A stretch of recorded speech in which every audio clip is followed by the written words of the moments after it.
Brad Sweet is one of the greatest sprint car drivers in World of Outlaws competition, earning his nickname the Big Cat driving for Kasey Kahne Racing. He began racing for Kasey Kahne back in 2008 in midget cars and sprint cars. In his first season, he won the Knoxville Midget Nationals and later on at Eldora. His early success in sprint cars prompted interest from the world of NASCAR. From 2009 to 2010, Brad Sweet made a total of 10 Truck Series starts, claiming only one top 10 finish at IRP. That 8th place finish would turn out to be the only career top 10 his owner Doug Stringer ever got. Later in 2010, he made his Nationwide Series debut driving for Steve Turner, showcasing a ton of promise right from the get-go, qualifying in 9th. But while running in the midfield, his race would come to an abrupt end after getting caught up in the big one on lap 103. Instead of a partial 2011 Nationwide Series schedule, he decided to race in the NASCAR Truck Series. In 8 starts for Steve Turner, he posted a career-high 2 top 10s, but also 3 DNFs. Despite his shortcomings in stock cars on the track sometimes, he showed a ton of promise as well. In 2012, he began a part-time Nationwide Series schedule for Steve Turner, and right away showed promise because in his second career Nationwide Series start,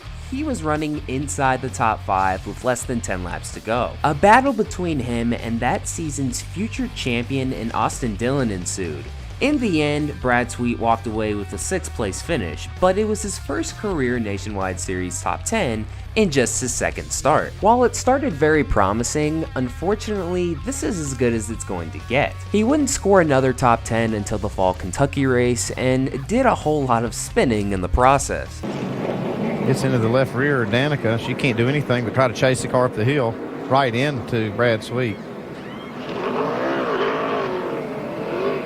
See the deck lid tethers doing their job, holding that deck lid attached to the car on Brad Sweet's car. On board the 7. 12, inside the 12. Clear low. Get safe. Keep coming high here. Keep coming high. And then after the 7 spun, there's Brad Sweet in the 38, another one of the young drivers in the sport. Tell you what, he got pretty lucky right there. He got that right rear quarter panel up against that wall. Doesn't look like he's got much damage. You hear those things just sliding up there? Hey, he started spinning. He started spinning the same time Danica did. That really wasn't related. Brad just gets loose right there. That's to chase it. Yes. Right there is Brad Sweet. I'll tell you, there's still some grip up there. Even though the track you see is gray, if it didn't have as much grip as it did, he would have really slammed that wall. It's down there on the bottom. You know, you and I talked about this. That lower car just flat gets loose. This is something that happens all the time, but this tire is so hard to withstand this new track. She just lost it getting in there. That's her fault. Yeah. Brad Sweet didn't do anything there, anything wrong, except getting caught up in it.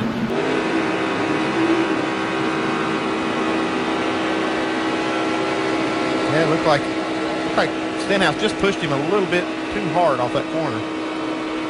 Yeah, some of these drivers were telling me that the bumpers weren't sliding across each other as good as what they have in the past, and so it's making it more difficult. And this was probably about as easy as he could have gotten out. That looked like that was going to be a hard impact there. He had trouble in turn 2.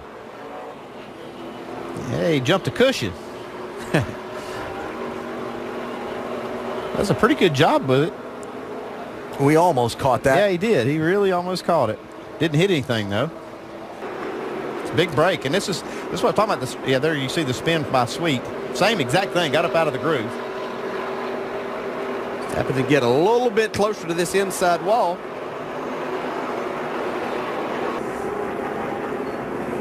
It looks like he got in the corner a little bit hot and maybe actually had to chase the back of the car. See what happens here. It's Michael Annette in the 43, Blaney in the 36. Oh, he just got loose. That's lucky. That wasn't a lot bigger than what it was. Yeah, that could have collected both Annette and Blaney as well. But that thing really stepped out on him in a hurry. In 18 starts, Sweet compiled only 2 top 10s with an average finish of 17.9. While he couldn't catch a break at times, he was also prone to making mistakes. Great Clips still certainly believed in Brad Sweet's potential. In 2013, he took the Great Clips sponsorship over to Junior Motorsport. While many fans will bring up this practice incident at Bristol being the most memorable thing he did in the 5, I beg to differ. On the weekend of Jason Leffler's tragic passing, Brad Sweet was racing in Michigan. With Leffler's nickname Left Turn on his car, this would turn out to be his best race of the season, posting his highest starting spot and finish of the entire season, both being 6th. That's pretty impressive considering in the previous Michigan race, he spun out 3 times. While statistically he did improve from the previous season, it was not by much. Caution flag has just come out onto the racetrack. I'll find out what that's about when I can turn my back to the racetrack. Brad Sweet has spun the 5 car. He'd been trying to do that for a while. Yeah. He's had a tough weekend. All right, Denny Hamlin joined us, driver of the FedEx Toyota. A lot of damage to Brad Sweet. It's Kenny in the 29. Ooh. 44 was Cole Witt. Yeah, certainly an error there. Trouble, turn 2. Brad Sweet. Hang on, lock it down, lock it down, lock it down. You got a few to come by. And going to get away with it. Get it fired up here.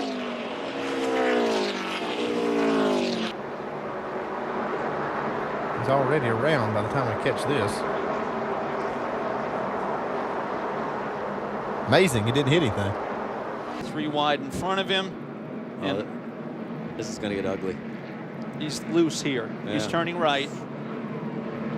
Boy, this could have been a lot worse. Could have been a lot worse. It wouldn't be unusual for that car to snap back and take the car to his outside. Whoa! Brad Sweet on fire. Yeah, right front's down, Marty. Now, have these cars committed? The 31 and the 11, the caution has just come out. Look at the right front. It is just torn up, and the flames are still shooting out the right side of the car, and Brad is going to bail out. Yeah, he needs to get out of that. You see him right up next to the wall here. He's trying to get all he can. Gets up into it. Yeah, you can see there as he tried to power up, it just kind of lost the nose and get you up in, and then as you try to get off the wall.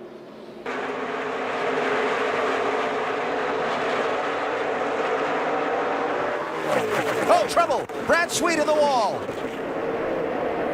Dillon gets by. Now come on a net. Come on, Sweet, go. 3 wide, 3. Oh, this ought to be an interesting shot right here. Watch this move. Watch the 5. 5's in the wall, low. Come on. Caution's out.